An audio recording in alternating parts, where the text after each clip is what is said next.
எல்லாத்துக்கும் வணக்கம்.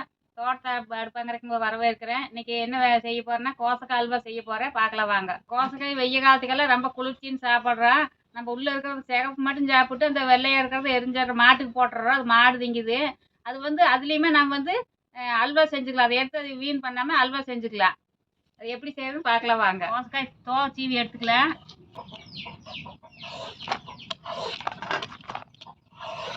அதெல்லாம் அந்த பச்சையாக இருக்கல சீவி இறக்கத்தை எடுத்துட்டோம்னாக்கா அது அரிஞ்சு அப்படியே உள்ளே இருக்கிறத சிகப்பாக இருக்கிறத அப்படியே அரிஞ்சு எடுத்துக்கலாம். அதுங்க அதை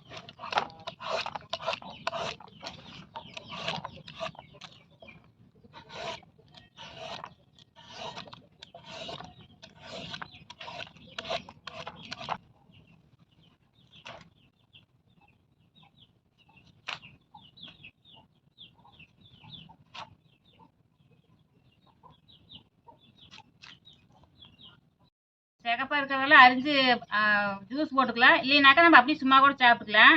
நம்ம இந்த பச்சையாக இருக்கிறத எடுத்து நம்ம அல்வா பண்ண போகிறோம். இதெல்லாம் சுத்தமாக சுரண்டி எடுத்துக்கலாம் சிகப்பாக இருக்கிறதெல்லாம்.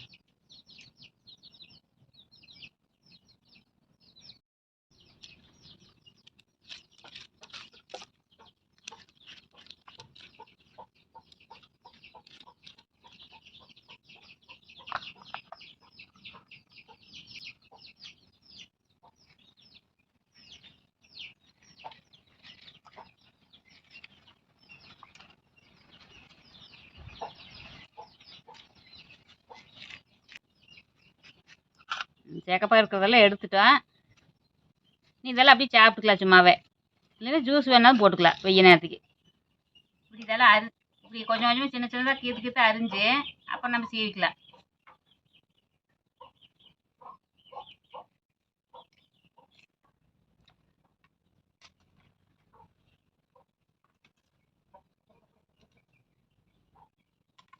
இப்படி இந்த காய் சீவறதுல இப்படி சின்ன சின்னதாக சீவிக்கலாம்.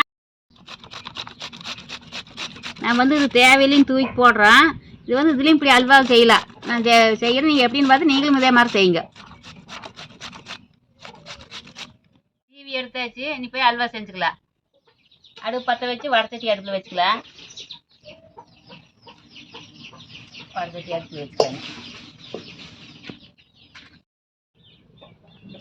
நெய் காஞ்சிருச்சு. முந்திரி திராட்சையும் போட்டுக்கலாம். ஐயோ, முந்திரி பொரிஞ்சிருச்சு. நீ எடுத்துக்கலாம். இதே எண்ணெயில் நீ கோசக்காயை போட்டு வணக்கலாம். நெய் ஊற்றி வச்சதை இதே நெய்யிலே போட்டு வறுத்து எடுத்துக்கலாம். திராட்சை முந்திரி வறுத்ததில் நல்லா புளிஞ்சு எடுத்துக்கலாம். தண்ணி இல்லாத இதில் தண்ணி இருக்குது சீவுனதுனால. அதனால் நல்லா புளிஞ்சு எடுத்து அதை போட்டுக்கலாம்.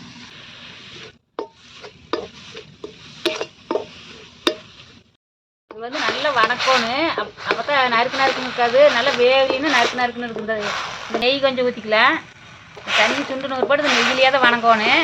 அதனால் நெய் துளி ஊற்றிருக்கிறேன். நீ அப்படியே வணங்கிட்டு நல்லா வேகணும். இந்த நெய்யிலேயே இது நல்லா வணங்கிடுச்சு. ஒரு ஸ்பூன் போட்டு கரைச்சி ஊற்றிக்கலாம். ஒரு ஸ்பூன்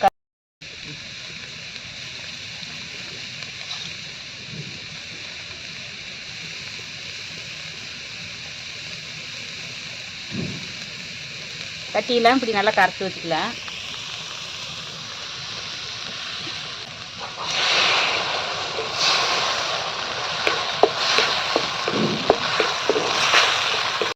ரெண்டு கப்பு சர்க்கரை போடணும். 2 கப் போடுறேன்.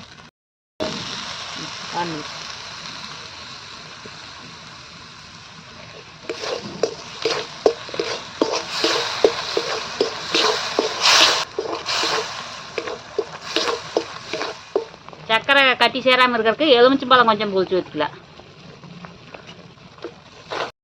முந்திரி திராட்சை போட்டு இறக்கலாம்.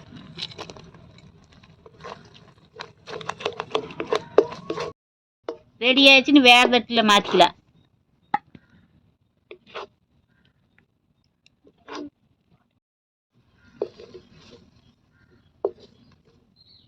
அல்வா ரெடி ஆயிடுச்சு. நீ சாப்பிட்டு பார்க்கலாம்.